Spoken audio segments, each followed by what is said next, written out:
हम लोगों की जो जवाबदेही और जिम्मेवारी आप लोगों ने दिया है, यह जवाबदेही आशीर्वाद हम लोगों को बोलने के लिए नहीं दिया है, काम करने के लिए दिया है।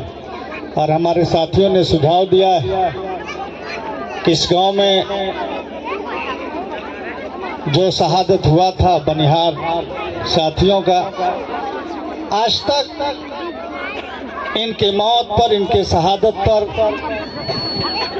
राजनीति हुआ, लेकिन अब इस पर राजनीति नहीं होगा, अब काम होगा। क्योंकि हमारे जो विधायक हैं, जिस समय यह घटना घटित थी उस समय हमारे वर्तमान विधायक अनंत प्रताप देव जी थे, और इन्हीं के जरिए, इन्हीं के सौजन्य से, इन्हीं के कलम से उन मजदूरों के 1-1 लाख रुपया मुआवजा दिलाने का काम इन्होंने किया था। और आज आपके आशीर्वाद से भवनाथपुर विधानसभा के हमारे विधायक माननीय अनंत प्रताप देव जी हैं, झारखंड में हमारी सरकार है।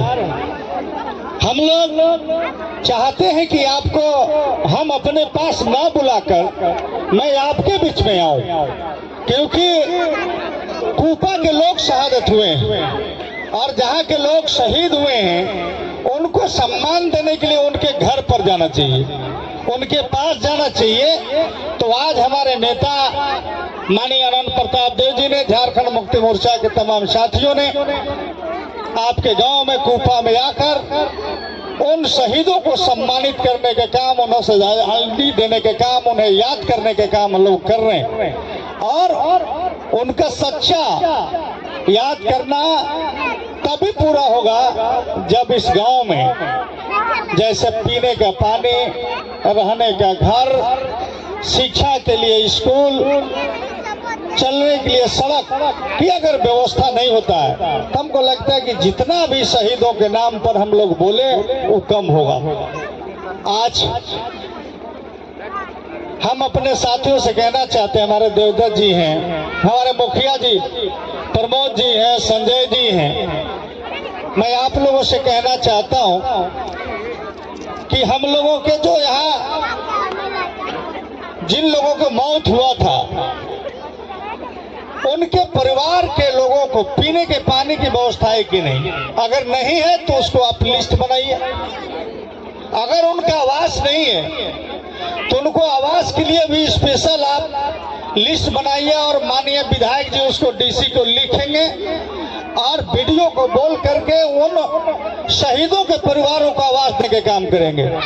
ये तत्काल आवास और पीने के पानी की व्यवस्था ये करना हम लोगों के है। और दूसरा का चीज, हम लोग जिस सड़क से आए हैं, इस सड़क के साथ साथ इस गांव में अगर और भी कोई सड़क है, अगर सिंचाई की व्यवस्था करने के लिए चेक डैम बनाने की व्यवस्था अगर करनी है, कहीं पुल पुलिया की जरूरत है, उसको भी आप कूपा को प्राथमिकता के आधार पर हम खरौंदी प्रखंड में हर पंचायत में हम करेंगे।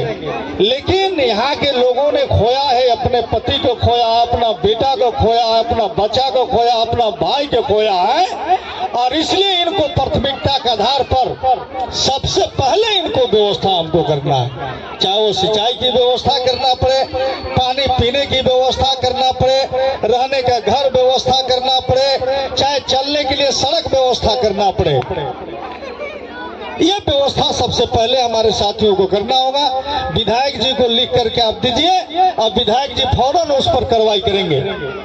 आज हमारी सरकार, हमारे नेता जो कहते हैं करते हैं। हमारे यहाँ बेटी बहन लोग बैठी हुई हैं। चुनाव के समय मैया सम्मान योजना में 1000 रुपया मिल रहा था। हमारे मुख्यमंत्री, हमारे नेता ने कहा, हेमंत सोरेन जी ने कहा, कल्पना सोरेन जी ने कहा कि अगर हम चुनाव जीतेंगे तो 1000 के जगह पर हम महीना में 2500 रुपया अपने बेटी बहन को देने के काम करेंगे। और वह वादा माननीय मुख्यमंत्री जी ने पूरा किया है। और सभी लोगों के खाते में, आप लोगों के खाते में आया 2500 की नहीं। आप लोग बूढ़ी लोग हैं, आप लोग नहीं आएगा, आप लोग को पेंशन आएगा।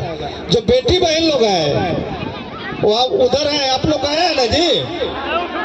तो ये 2500 रुपया बिजली बिल माफ, बिजली बिल माफ और 2 200 यूनिट बिजली फ्री। लेकिन समय समय पर बिजली विभाग के अधिकारी मीटर चेक करने आते हैं, लाइन चेक करने आते हैं। हम अपने लोगों से, अपने माता और बहनों से, नौजवानों से कहना चाहते हैं, अगर आप 200 यूनिट फ्री लेना चाहते हैं बिजली को, तो थोड़ा कष्ट आपको उठाना पड़ेगा, अपने घर पर मीटर आपको लगाना पड़ेगा, तभी जाकर के 200 यूनिट फ्री का आप लाभ ले पाएंगे।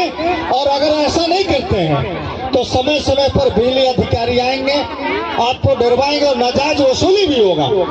जांच के साथ साथ नाजायज वसूली भी होगा। इसलिए हम तमाम लोगों को मीटर लगाना पड़ेगा आपको। हमारे सरकार ने कहा कि हम 2 लाख रुपए तक कर्जा माफ करेंगे और तमाम किसानों को कर्जा माफ करने की सरकार ने हमारा काम किया है। तो हम यहाँ सिंचाई की सुविधा हो, चाहे वो सड़क का सुविधा हो, रोजगार का सुविधा हो, चाहे पीने की पानी की व्यवस्था हो, चाहे गरीबों की घर की व्यवस्था हो, सारे विषय पर हमारी सरकार, हमारे विधायक, हम लोग सोच रहे हैं और हम लोग सारे चीजों पर काम करना शुरू करेंगे ये नए साल में। और आप लोगों से यही गुजारिश अपील है कि आप तमाम लोग जैसे हमारे नेता पर आशीर्वाद बनाए हैं वैसे आशीर्वाद बनाए रखिए। और आपका काम, कोई भी ऐसा काम है जो नहीं रुकेगा, हम लोग दोनों नेता के नंबर आकर आपके पास नहीं है तो आप नंबर ले लीजिए और आप फोन करिए, आप भेंट करिए। विधायक जी अगर मिल जाते हैं तो इनसे जाके समस्या के समाधान करवाइए, अगर नहीं मिलते हैं तो मेरे पास भी आकर के आप अपना समस्या के समाधान करवाइए। भरसक आपको आने की जरूरत नहीं पड़ेगा। यहाँ हमारे नेता हैं, आपको धर्मराज पासवान जी, देवदत्त जी, संभवतः यही